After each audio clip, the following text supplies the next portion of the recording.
श्री परमात्मने नमः। यथार्थ गीता अध्याय 2 श्लोक 60 और 61।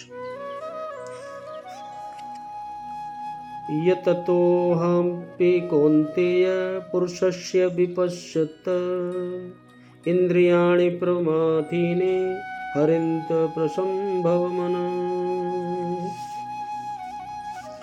तानि सर्वाणि संयम्य युक्त आसीत मत्परः वशे हि यत्तेन्द्रियाणि तस्य प्रज्ञा प्रतिष्ठिता। भगवान बोले, हे अर्जुन, आसक्ति का नाश न होने के कारण ये प्रमथन स्वभाव वाली इंद्रियां यत्न करते हुए बुद्धिमान पुरुष के मन को भी बलात् हर लेती हैं।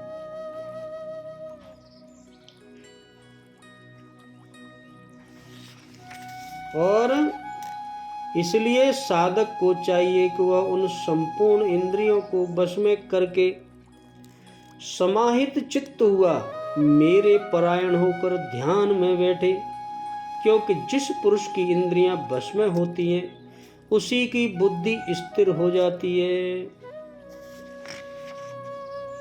स्पष्ट कहा है भगवान ने। कौन्तेय, प्रयत्न करने वाले मेधावी पुरुष की प्रथमशील इंद्रियां उसके मन को बलात् धर लेती हैं, विचलित कर देती हैं। इसलिए उन संपूर्ण इंद्रियों को संयत करके योग से युक्त और समर्पण के साथ मेरे आश्रित हो, क्योंकि जिस पुरुष की इंद्रियां वश में होती हैं उसी की बुद्धि स्थिर होती है।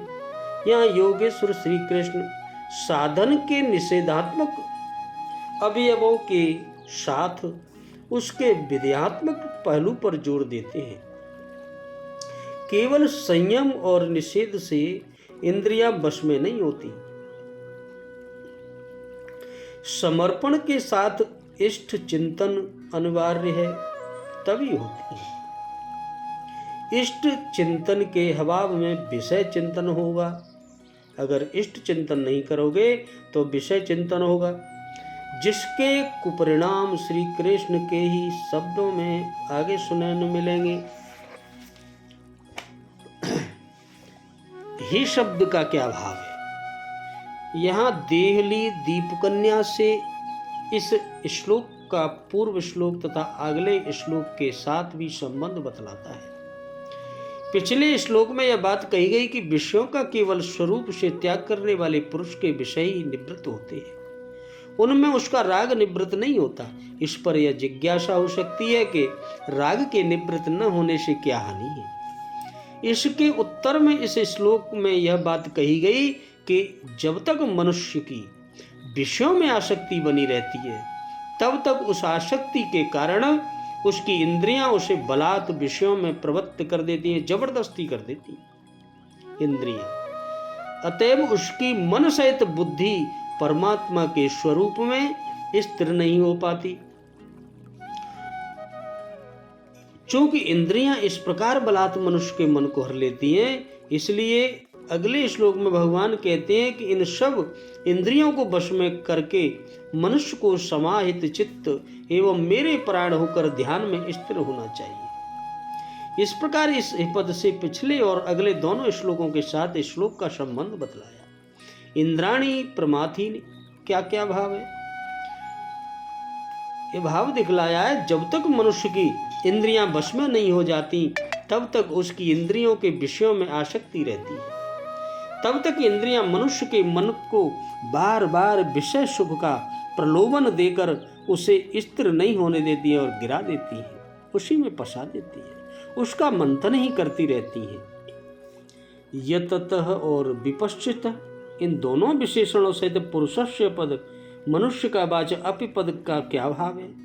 जो पुरुष शास्त्रों के श्रवण मनन से और विवेक विचार से विषयों के दोषों को जान लेता है और उनसे इंद्रियों को हटाने का यत्न भी करता रहता है, किंतु जिसकी विषयाशक्ति का नाश नहीं हो सका है, इसी कारण जिसकी इंद्रियां वश में नहीं है ऐसे बुद्धिमान यत्नशील साधक का वाचक हैं तत् और विपश्चित पद है।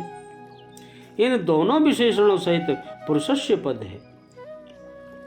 इनके सहित अपिपद का प्रयोग करके यहाँ यह भाव दिखलाया है कि जब ये प्रथमशील इंद्रियां विषयासक्ति के कारण ऐसे बुद्धिमान विवेकी यत्नशील मनुष्य के मन को भी बलात् विषयों में प्रवृत्त कर देती हैं, तब साधारण लोगों की क्या हालत होगी। तो बात ही क्या है। अतएव स्थिति प्रज्ञ अवस्था प्राप्त करने की इच्छा वाले मनुष्य को आसक्ति का सर्वथा त्याग करके इंद्रियों को अपने वश में करने का विशेष प्रयत्न करते रहना चाहिए। इंद्रिय संयम की आवश्यकता का प्रतिपादन करके भगवान साधक का कर्तव्य बताते हैं।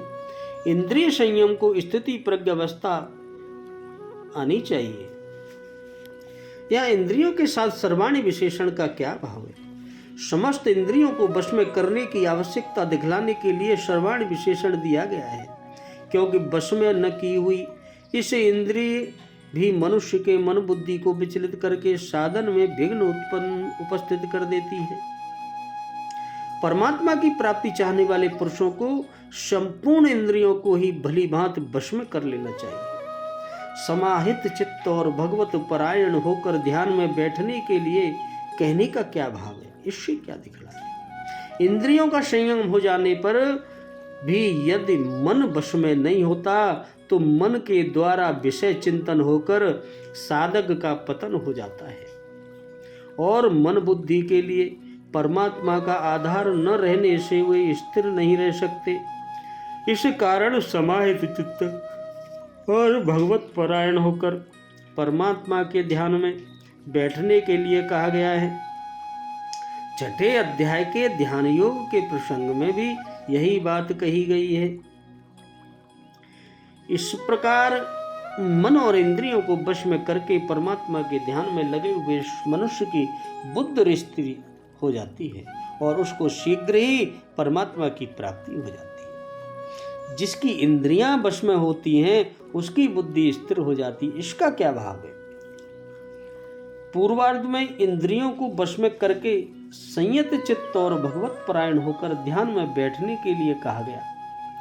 उसी कथन के हेतु रूप से इस उद्धार्थ का प्रयोग हुआ। अतः इसका यह भाव समझना चाहिए कि ममता आसक्ति और